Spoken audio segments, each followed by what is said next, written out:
अतिशय गंभीर अशी माहिती मिळते आहे आणि त्याचीच काही चर्चा करायला आणि माहिती घ्यायला मी कलेक्टर ऑफिसमध्ये आले होते.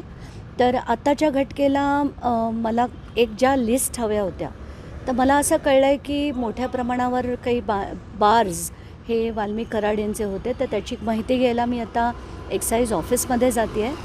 या व्यतिरिक्त अनेक गोष्टी आहेत ज्या आता त्यांचं डिस्कशन झालं कलेक्टरांबरोबर. खास म्हणजे मला वाटतं त्यांनी जे आर्म्स जे आहेत मोठ्या प्रमाणावर त्याचे सगळे पिक्चर्स मी कलेक्टरांना दाखवले आणि येत्या 30 दिवसात एक मोठी कारवाई ते करू असं आज त्यांनी जाहीरपणे सांगितलं आहे. आणि दॅट्स आता आपण ते काय करतात ह्याच्याकडे आपलं नक्कीच लक्ष राहील. पण आत्ताच्या घटकेला आम्ही इथून आता एक्साईज ऑफिसमध्ये जातो आहे. काय चर्चा झाली?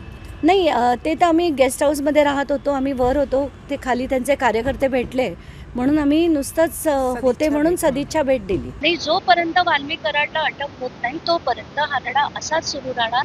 त्याच्यात धनंजय मुंडेंचा राजीनामा हा देखील तितकाच महत्त्वाचा आहे.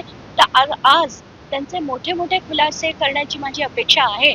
ते काय होतील ते दिवसभरात आत्ता न बोलणं योग्य. त्यांनी कालच मला फोन देखील केला आणि मेसेज देखील पाठवलाय की आज आता आम्ही काही वेळात भेटणार आहोत.